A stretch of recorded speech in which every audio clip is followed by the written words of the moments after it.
तो स्टूडेंट्स, हम स्टार्ट किए हैं ट्रिग्नोमेट्री। ठीक है, इससे पहले हमने 6 रेशियो जो होते हैं उनके बारे में पढ़ा, और वो रेशियो क्या होते हैं?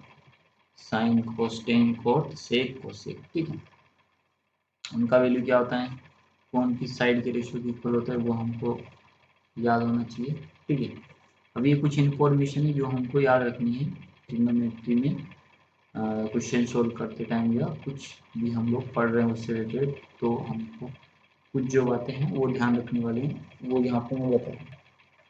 ठीक है, तो एक तो क्या है कि अगर हमने किसी भी ट्रिग्नोमेट्रिक जो रेशियो है उसका स्क्वायर किया, क्यूब किया, या कुछ भी उसकी पावर ली, तो उसको हम कैसे लिखेंगे? देखो, तो ये जो लिखा है, ये लिखा हुआ है साइन का होल स्क्वायर लिखा हुआ, मतलब ये जो लिखा है।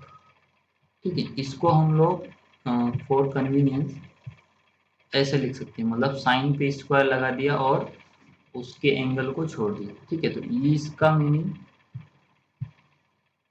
ये जो लिखा हुआ है और ये जो लिखा हुआ है एकदम सेम है। ठीक है, इसी को ही हम लोग किसी में भी इंटरचेंज कर सकते हैं। मतलब ये लिखना थोड़ा अच्छा नहीं लग रहा, इसमें ब्रेकेट ब्रेकेट लगाने की जरूरत पड़ेगी, इसलिए हम लोग इसको साइन पे केवल स्क्वायर लगाएंगे और एंगल को छोड़ देंगे। तो इसका मीनिंग ये नहीं कि अगर ये स्क्वायर लगा तो वो स्क्वायर साइन पे भी जाएगा और एंगल पे, ऐसा नहीं होगा। ठीक है, वो केवल साइन पे स्क्वायर जाएगा, एंगल पे स्क्वायर नहीं जाएगा, एंगल वैसा का वैसा रहेगा। ठीक है, ऐसा क्यों हो रहा है? ऐसा कुछ भी, इसका वैल्यू निकाल के देख लो तो उससे पता चल जाएगा। ठीक है, तो इसको हम लोग होल स्क्वायर ऑफ साइन ए लिख सकते हैं। ठीक है, और इसको हम लोग अगर ये ब्रैकेट हटाना चाहते हो साइन बी, ए पे स्क्वायर नहीं आएगा, मतलब एंगल पे कभी भी स्क्वायर नहीं लगेगा, और अगर एंगल पे स्क्वायर है तो वो ऐसे बाहर भी नहीं आएगा। मतलब ये ऐसा, अगर ये लिखा होता ना साइन ए स्क्वायर लिखा होता तो उसको हम साइन ए का होल स्क्वायर नहीं लिख सकते। ठीक है, एंगल का पावर इंटरचेंज नहीं होगा या उसको हम लोग चेंज नहीं कर सकते। ठीक है, पावर केवल साइन का मतलब या तो ये से लिखा जाएगा, ऐसा लिखा जाएगा, दोनों पे स्क्वायर है तो हम लोग साइन, मान लो ऐसे लिखा है साइन स्क्वायर ए स्क्वायर, तो उसको हम साइन ए स्क्वायर का होल स्क्वायर लिख सकते हैं। ठीक है, बट उसको हम साइन ए होल स्क्वायर नहीं लिखेंगे, ध्यान रखना। तो एंगल का जो भी पावर है वो ना तो बाहर जाएगा, ना ही ऊपर वाला पावर उस पे आएगा। वैसे ही अगर कोस स्क्वायर, कोस ए का होल स्क्वायर लिखा तो उसको हम लिख सकते हैं कोस स्क्वायर ए, इसको पढ़ेंगे कोस स्क्वायर फिर जो भी एंगल है वो। ठीक है, तो एक तो ये बात ध्यान रखनी है कि जो भी हम लोग पावर लगाएंगे वो एंगल पे नहीं जाएगी, एंगल पे पावर नहीं जाएगी, वो पावर एंगल से दूर रहेगी। ठीक है, तो एक तो ये इम्पोर्टेंट चीज है। दूसरा, जैसे हमने बोला था कोसेक साइन के इनवर्स से आता है, मतलब cosec A equal to 1 sine ये होगा, कल लिखवाए तो फॉर्मूले याद हो गए होंगे शायद, ये वाला। तो हम लोग इंडिसेक्स के मतलब रूल से हम लोग क्या करते हैं, साइन ए का होल पावर -1 लिख सकते हैं, जैसे 1/x को x⁻⁻1 लिख सकते हैं। उसी तरह हम लोग 1/sin ए को साइन ए का पावर -1 लिख सकते हैं। बट ध्यान रखना, ये माइनस पावर जो है वो अब साइन के ऊपर नहीं जा सकती। ठीक है, ऐसा क्यों हो रहा है? क्योंकि अगर ऐसा लिखेंगे तो वो इस तरह लिखेगा, और इसका मैथमेटिक्स में कुछ अलग मीनिंग होता है। ठीक है, वो 11th-12th में आता है, उसको इनवर्स ट्रिग्नोमेट्री बोलते हैं। इसलिए साइन की अगर पावर नेगेटिव है तो वो अंदर नहीं जाएगी, केवल पॉजिटिव पावर ही साइन पे जाएगी, ध्यान रखना। ठीक है, ये ध्यान रखना कि अगर साइन पे होल पावर में नेगेटिव है तो वो साइन पे नहीं जाएगी, केवल पॉजिटिव पावर जाती है, क्योंकि नेगेटिव पावर में पूरा चैप्टर ही चेंज हो जाएगा। ये ट्रिग्नोमेट्री पढ़ रहे हैं, और जो अगर इनवर्स अंदर चला गया तो वो इनवर्स ट्रिग्नोमेट्री बोलते हैं, वो 11th-12th में आता है। तो ध्यान रखना है, नेगेटिव पावर को अंदर नहीं ले जाना। ठीक है, तो दूसरी बात, पॉजिटिव पावर अंदर जाएगी, नेगेटिव पावर अंदर नहीं जाएगी। नेगेटिव पावर है तो उसको ऐसा कैसे लिखेंगे? ठीक है, वो इसके बराबर नहीं होगा, इसका कुछ और मीनिंग होता है, जिसको हम पढ़ते हैं साइन इनवर्स ए। ठीक है, वो 11th-12th में आएगा। ठीक है, तो ये दो चीजें ध्यान रखनी, पावर वाली। पॉजिटिव पावर है तो अंदर बाहर चली जाएगी, नेगेटिव पावर है तो बाहर ही रहेगी, अंदर नहीं ले जा सकती। ठीक है, और अगर वो ऐसा लिखा हुआ है तो हम उसको ऐसा भी लिख सकते, ये भी ध्यान रखना है कि अगर साइन इनवर्स ए लिखा है तो उसको हम साइन ए का इनवर्स हम, ठीक है, क्योंकि दोनों अलग अलग है तो एक दूसरे में इंटरचेंज नहीं है, ठीक है। चलिए उसके बाद में सबके लिए ये होगा, मतलब टेन इनवर्स लिखा हुआ है तो टेन ए का होल इनवर्स लिखा है तो हम उसको टेन इनवर्स ए नहीं लिखेंगे, ध्यान रखना। और अगर टेन स्क्वायर ए लिखा है तो उसको टेन ए का होल स्क्वायर लिख सकते हैं। तो सारे जितने भी 6 ट्रिग्नोमेट्रिक रेशियो सबके लिए ये 2 रूल लगेंगे, पावर अंदर ले जाने वाला बाहर ले जाने वाला और नहीं ले जाने वाला अंदर, ठीक है। अब देखो हम लोग अभी तो यहाँ पे एंगल लिखा हुआ है, बट नॉर्मली हम लोग पूरे जब बुक निकालेंगे तो उसमें उसकी जगह एक लेटर यूज होगा, वो ग्रीक लेटर होता है, ऐसा दिखता है वो, ठीक है। जीरो को एकदम कट कर दिया इसे, इसको थीटा बोलते हैं, ठीक है। तो एंगल को नॉर्मली हम लोग थीटा से डिनोट करेंगे। तो जरूरी नहीं है कि हम लोग जो, जैसे ये हम लोग ट्रायंगल देखें ए पी एम, तो हम लोग अगर हमको इस एंगल के रेस्पेक्ट में ट्रिग्नोमेट्रिक रेशियो लिखने हैं तो हम लोग लिखेंगे कि साइन ए की जगह हम लोग इस एंगल का नाम अगर हमने थीटा दे दिया तो ए की जगह हम लोग थीटा भी लिख सकते हैं, ठीक है, साइन थीटा लिख सकते हैं साइन ए की जगह, ठीक है। दोनों का सेम मीनिंग है, साइन ए मतलब भी एंगल ए यूज कर रहे हैं और थीटा मतलब भी ये वाला एंगल, तो उससे कंफ्यूज होना है। तो नॉर्मली जो वर्टिसेस का नाम है उसके ना हिसाब से एंगल वाला मतलब नहीं दिखेगा, उसकी जगह कोई दूसरा सिंबल यूज किया हुआ, जैसे थीटा हो सकता है, अल्फा बीटा, ये सब यूज करें, ठीक है। तो ये तो हो गई इसका जो कुछ बेसिक रूल है वो हमको ध्यान रखना है। उसके बाद थोड़ा सा और ये ध्यान रखने वाला है, देखो इस ट्राइंगल से, इसमें देखो कितने ट्राइंगल बने हुए हैं। एक तो ए पी एम हो गया, दूसरा ए सी बी हो गया, तीसरा ए क्यू एम हो गया। अब अगर इन तीनों ट्राइंगल में अगर हम बात करते हैं तो ये जो एंगल है वो चेंज नहीं हो रहा, तीनों के लिए एंगल ए का वैल्यू सेम ही रह रहा है, ठीक है। किसी को कंफ्यूजन हो कि अगर हम ये लेंगे तो एंगल बढ़ा होगा, नहीं, एंगल ए तीनों जो ये एक तरह से बोलो कि ये लाइन है, वर्टिकल लाइन है, उसके रेस्पेक्ट में एंगल ए सेम दे रहा है, एंगल ए चेंज नहीं हो रहा है। क्यों? क्योंकि ये दो जो लाइन है जिनसे एंगल मिलके बन रहा है वो तो फिक्स है, तो एंगल ए चेंज कैसे हो जाएगा, ठीक है। तो यहाँ पे एंगल ए तो फिक्स है।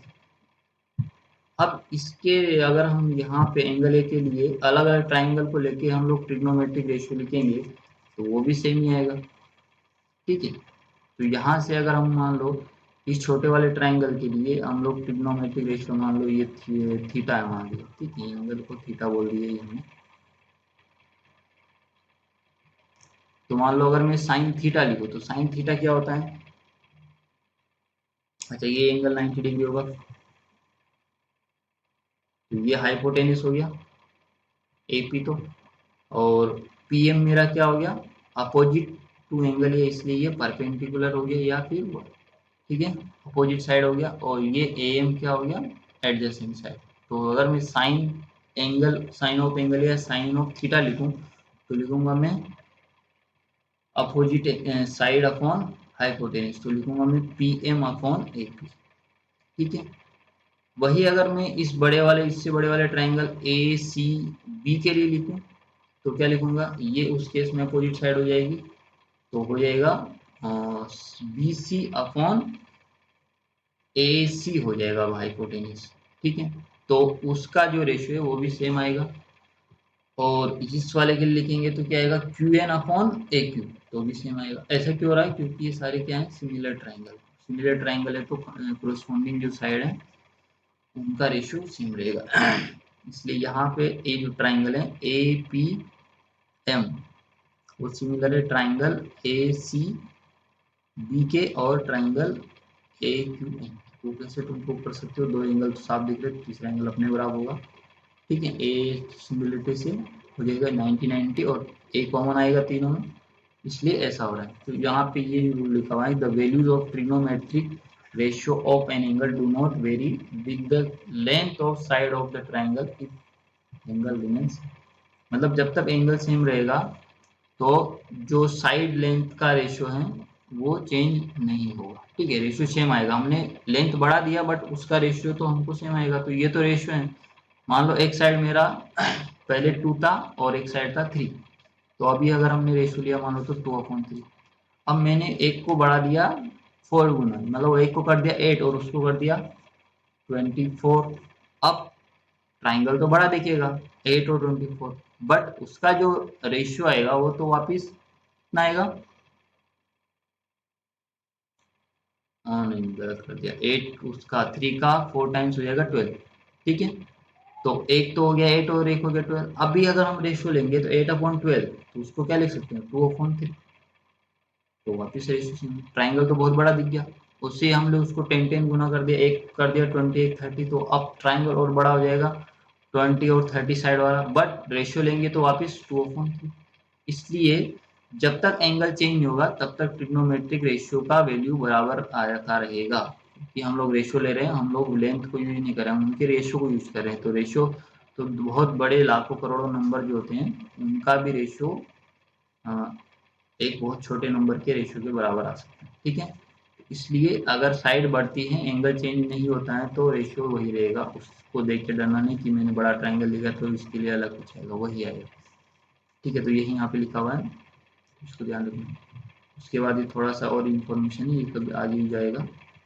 The hypotenuse is the longest side होती है ट्राइंगल में। तो साइन और कोस के केस में जो नीचे वाला साइड आता है वो हाइपोटेनस होता है। अगर तुमने फॉर्मूला याद किया है तो दोनों में नीचे हाइपोटेनस रहता है, इसलिए साइन और कोस का जो वैल्यू होगा वो हमेशा कम आएगा, क्योंकि ऊपर छोटा नंबर नीचे बड़ा नंबर। वैसे ही इनके रेसिप्रोकल में सेक और कोसेक का वैल्यू जो होगा वो 1 से हमेशा बड़ा रहेगा, क्योंकि ऊपर हाइपोटेनस। और टेन और कॉट के केस में कुछ भी आ सकते हैं। ठीक है, क्योंकि वो परपेंडिकुलर और एडजेसेंट का रेशियो है। ठीक है, अपोजिट साइड और एडजेसेंट, तो वो छोटे बड़े हो सकते हैं, उनसे कोई फर्क नहीं पड़ता। ठीक है, अब इसके बेसिस पे हम लोग क्वेश्चन करते हैं। तो इसमें क्या है, ट्रिग्नोमेट्री में क्या है, इसमें राइट एंगल ट्राइंगल होगा तो हम लोग को अगर कोई भी दो साइड दिए तो तीसरी साइड हम लोग पाइथागोरस थ्योरम लगा के निकाल लेंगे, तो हमको तीनों साइड मिल गई।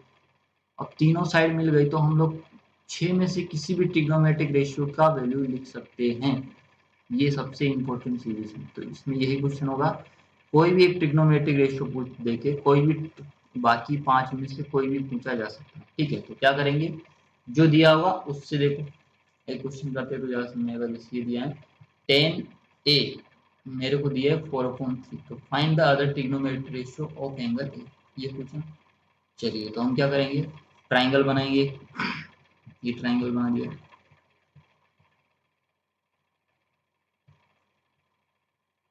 उसके बाद में जो रेशियो दिया है उसको लगा देंगे। तो ये 10 क्या होता है वो हमको आना चाहिए, 10 होता है पर अपोजिट अपॉन एडजेसेंट। तो अपोजिट 4 लिख दिए, ये 4 के लिखा लेंथ के लिए रेशियो था इसलिए इसको लेंथ में चेंज कर दिया। 4 लिखोगे कोई फर्क नहीं पड़ेगा। ठीक है, उस केस में के का वैल्यू 1 हो जाएगा, तो 4 ही लिखो, के का भी झंझट मत पालो। तो ये 4 हो गया मेरा अपोजिट और एडजेसेंट हो गया 3। अब इन दोनों की हेल्प से हम लोग हाइपोटेनस निकालेंगे। ये तो अपोजिट और एडजेसेंट हुआ, तो इसमें पाइथागोरस थ्योरम लगाएंगे तो कितना आ जाएगा 5। ठीक है, तो हाइपोटेनस मेरा 5 हो गया। अब कोई भी रेशियो हमको लिखना है तो लिख सकते हैं, तीनों साइड हमको पता है। तो अगर हमने मान लो साइन लिखना है तो साइन क्या होता है, अपोजिट अपॉन हाइपोटेनस। तो अपोजिट है 4, हाइपोटेनस है 5, तो 4/5।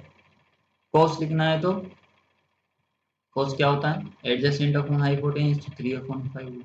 और बाकी तीनों इनके रेसिप्रोकल होते हैं, तो वो फॉर्मूले उनके याद रखने की जरूरत भी नहीं है। अगर जरूरत नहीं है तो उनके उल्टे कर दो। तो 10 का उल्टा कर देंगे कॉट, तो आ जाएगा 3/4। कोसेक साइन का रेसिप्रोकल 5/4, 4/5। वैसे ही सेक और उसका रेसिप्रोकल उसका कर दीजिए, तो ऐसे निकालेंगे। ठीक है, तो एक ट्रिग्नोमेट्रिक रेशियो देके अगर बाकी हमको पूछा है तो ऐसे निकालेंगे। ठीक है, तो ये हमको आना चाहिए।